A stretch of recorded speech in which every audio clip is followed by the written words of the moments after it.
Hi there, Sensei Tristan, and in today's meditation video tip, I'm going to be sharing some things with you about posture, how to sit, and some props, things that can help you with your practice. It's kind of a funny thing maybe to be talking to you about sitting. You've been sitting your whole life, but there's a specific way to sit for meditation that is really going to help your meditation come to life.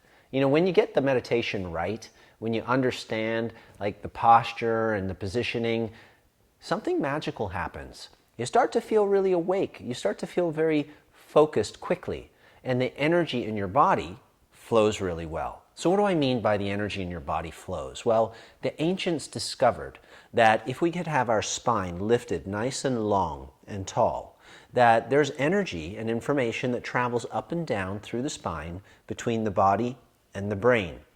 When our spine is slouched and our body feels heavy and leaning in forward or too far back, it puts a bow or a constriction on that information highway of the spine. So that's why in meditation it's very helpful to elongate and lengthen the spine. So you want to sit in a comfortable position that helps you with that. I know that there's a lot of ideas out there around the proper way to sit for meditation with your legs, lotus style, and your arms a certain way, or your thumbs. There's all these ideas out there. And I'm here to tell you, after decades of meditation practice, it doesn't matter how you sit. It really doesn't. Meditation is something happening in the inside of us, but the posture can help.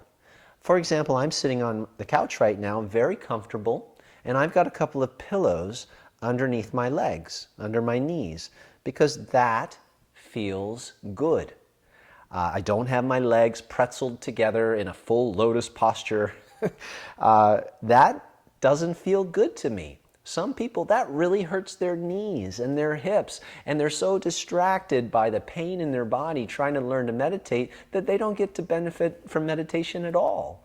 So it's really about the comfort, but again, the straightness of the spine is incredibly helpful. So I've got behind me on the couch, my back up against it lightly. I'm not leaning really far back. When you lean too far back, it puts the body in a more of a sleepy state. Well, we'll talk about lying down to meditate in a moment, and you can do that. But to really boost the practice, straight spine. You'll probably notice that some folks meditate sitting on a meditation pillow called a Zafu. And these are wonderful to support your lower back. And if your knees and hips allow for you to sit cross-legged, this is a great tool so that your back doesn't get sore or tired. Now, some folks, they'll sit on a Zafu like this and they feel their back hurt. So we don't recommend that. Some folks don't like to have their legs crossed on the couch. Guess what? You can easily just take your legs off and put them on the floor 1 foot at a time, sitting on the floor, and get your thighs parallel with the floor. That is a very conducive posture. Actually, I find that meditation position is more comfortable and the energy flows really, really well, perfectly. So, either sitting on the chair, feet on the floor, legs crossed, using a Zafu pillow if you so desire. Now what do we do with the arms? You've seen probably postures like this or like this or like this, and maybe you haven't. Let me tell you a little bit about why these postures exist. Remember I was talking about the energy flowing in the body? Well, it's known as life force. The Chinese call it qi, and the yogis from India called it prana. And it's connected to your breath, and it flows through the whole body, and acupuncturists know how to stimulate it with little needles and get the life force to flow. Well, you're going to be able to get your life force to flow even more the way that you sit and breathe and postures. So taking your index finger and your thumb and putting them together like this creates a circuit. And I could get into the ancient science behind why this circuit works, but I don't think we need to go there right now. Just know that this is a really good posture to keep the energy circulating well in the body. Can you have your hands open to meditate? Absolutely, that's fine as well. And we can get more into these secrets as we go through this training. Another posture that you'll see is one hand sitting on top of the other and the thumbs touching. Again, this is to create a circuit, and this also creates a circle that the ancients believed helped to draw energy into the body. And so the hands rest naturally right down on your lap, and that circle is drawing energy into an area called the lower dantian. It just means that you're breathing, your breath goes down, down, down into this energy center, this power center right down here. Now, what about the shoulders and the rest of the body? You want to feel like your muscles are fruit hanging from a tree. So this, you can see there's some tension. You just imagine a ripe fruit, like a big fat juicy apple hanging loose. It's about to fall.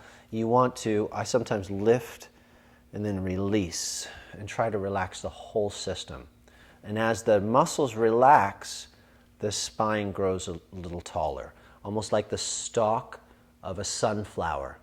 Your base is rooted, you're seated, and then the spine is like the stalk. It grows up tall, and everything else relaxes down. And you'll feel as you do that, that your head, as the stalk and the energy goes up, your head will just gently lift up. And that puts you in the perfect posture for meditation practice. There are some of the basic principles behind your posture and your practice. One more thing I'll say about props is I have a bracelet that I love to wear. And this is my reminder. It's an anchor for me. And when I see that, it reminds me, hey Tristan, all those beautiful things that you love so much about meditation, getting rid of the stress, getting into the moment, coming from your heart center. Remember to integrate your meditation into your day. Remember to choose the most conscious and loving actions that you possibly can. And it might even be my reminder to, hey buddy, why don't you go and take a 5 or 10 minute meditation break and tap back into that highest state of energy and focus. You remember how much you love it? And I see my bracelet and I'm like, thank you for the reminder. So these are some things that can really help you. Thanks for joining me.